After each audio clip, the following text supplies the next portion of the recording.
សស្រីបងប្អូនទាំងគ្នាថ្ងៃនេះខ្ញុំមានវីដេអូមួយទាក់ទងជាមួយនឹងការកែច្នៃឡានអញ្ចឹងអានេះឡាននេះយើងកែច្នៃយូរហើយក៏ប៉ុន្តែយើងអត់ទាន់មានពេលរៀបចំវាឲ្យស្អាតហើយដាក់ប្រភេទឃ្លុបអាវឃ្លុបឲ្យស្អាតណាថ្ងៃនេះទៅនេះយើងមកកែម្ដងទៀតហើយឡាននេះក៏កែមិនមែនតិចដងដែរច្រើនដងមែនតើព្រមមកវាត្រូវទី1កែទៅលើចង្កូតពេលយើងកែអត់ត្រូវបើអត់កែទេបើវាជ្រេអញ្ចឹងហើយទៅតងជាមួយនឹងនេះកន្លែងកាច់ចង្កូតនេះម៉ែត្រចង្កូតនេះបើសិនជាយើងទិញគេក៏បានដែរក៏ប៉ុន្តែយើងអត់ចង់ទិញគេទេយើងចង់កែខ្លួនឯងយើងកែធ្វើម៉េចឲ្យអាចកាច់ចង្កូតបានដូចឡានធម្មតាក៏ប៉ុន្តែប្រភេទនេះគឺជាប្រភេទកែច្នៃទេបើទៅតងជាមួយនឹងការកែច្នៃបើសិនជាយើងអាចនិយាយបានយើងអាចកែច្នៃបានការកែច្នៃគឺ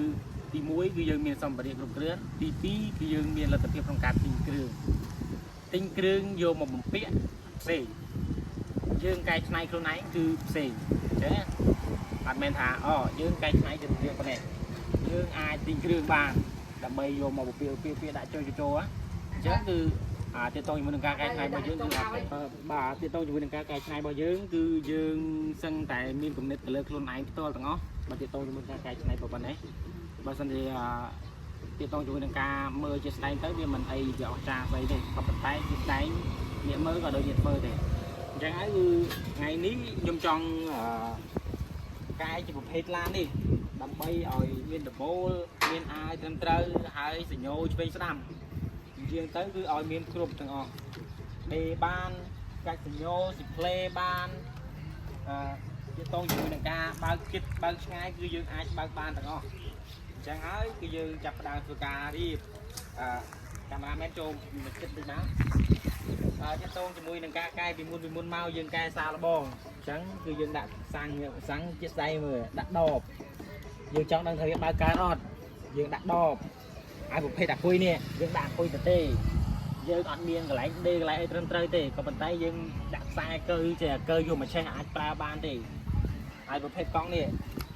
ទាក់ទងជាមួយនឹងខ្ចៅអីវាទាក់ទងជាមួយនឹងខ្ចៅអីវាក៏យើងអត់អាចដាក់ខ្ចៅល្អបានដែរអញ្ចឹង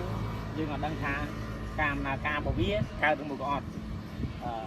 ក៏ប៉ុន្តែជាស្ដែងនៅពេលដែលយើងកែហើយគឺយើងជាស្ដែងទៅលើការជិះហើយវាជិះទៅកើតជិះទៅស្រួល